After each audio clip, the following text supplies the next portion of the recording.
आध्यात्मिक मार्ग में अवैध संबंध बनाना सही है, ये कहना है राजेश्वरानंद जी महाराज का।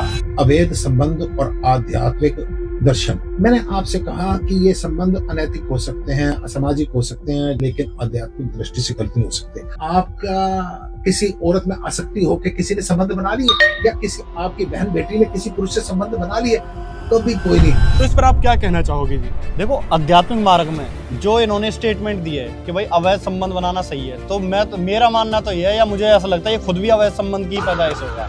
अगर इसने कभी शास्त्र पढ़े होते तो इसे पता चलता कि जो परमात्मा ने अपना विधान दिया, जैसे भारत का संविधान है ना, वैसे परमात्मा का भी एक संविधान है। उसके अंदर हमारे चारों वेद, गीता, वेद पुराण या अन्य जो धर्मग्रंथी पुस्तक हो, कुरान, बाइबल, गुरु ग्रंथ साहिब, ये आते हैं। उसके अनुसार परमात्मा ने स्पष्ट बता रखा है कि जति और सती होना चाहिए आदमी और औरत को।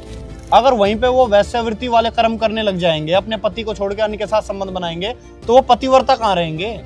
सबसे पहला नियम तो परमात्मा ने यही बताया कि अगर आपको भक्ति मार्ग पर चलना है तो आपको ये व्यभिचार छोड़ना पड़ेगा। दूसरी तरफ ये करा, इसमें कोई गलती नहीं है, तो इसकी मानसिकता ही दूषित है। या तो ये होता है ये खुद भी व्यभिचार करता होगा।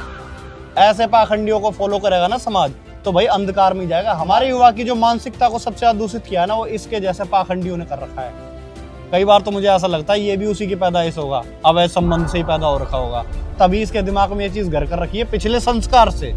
क्या रहा ना, संस्कार से होता है। उसके भी पूर्व जन्मों के प्रारब्ध अगर ऐसे नजर आ जाएंगे, पहली बात तो जागृत अवस्था में इनसे बचने की कोशिश करने का, और फिर जब कर्जे उतारने, बैंक से लोन लिया हुआ है, जितना मर्जी जागृत रहे, तो कर्जा तो उतारना पड़ेगा। तो हो सकता है भाई तेरे घर वालों ने अवैध संबंध करके तुझे पैदा कर दिया होगा, वही संस्कार तेरे दिमाग में आ गए और अपने आप को तू गुरु बने बैठा है। क्या शिक्षा देगा समाज को? इसके हिसाब से तो फिर जितने बलात्कार हो रहे सही हो रहे, पिछले संस्कार से हो रहे हैं, अगर इसकी मानी जाएगी तो। और जो आदमी कर रहा होगा वो भी सही कर रहा है। तो क्या तू बलात्कार को बढ़ावा देना चाहता है क्या समाज में? जो बहन बेटियों के साथ दुराचार होता है, तू उसको बढ़ावा देना चाहता है क्या? तेरी अगर इस स्कीम को फॉलो कर लिया, फिर तो समाज में बचेगा ही क्या?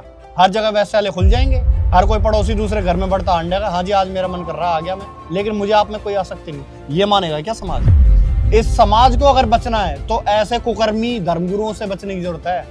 अगर समाज को चाहिए तो आज वर्तमान में परमेश्वर रामपाल जी महाराज जी की शिक्षाओं को अपनाओ, जो बहन बेटियों को सती और आदमियों को जति होने की शिक्षा देते हैं कि अगर आपका विवाह हो चुका है तो आप अपने पति या पत्नी के प्रति ईमानदार रहें। ये शिक्षा अपनाने की जरूरत है, तब एक सभ्य समाज का निर्माण हो जाएगा। वरना इनके पास रहे ना तो ये भारत देश ना रह के एक वैश्यालय बन जाएगा पूरा, अगर इनकी शिक्षाओं पर चलेंगे तो। ये चीज बताते हैं संत रामपाल जी महाराज।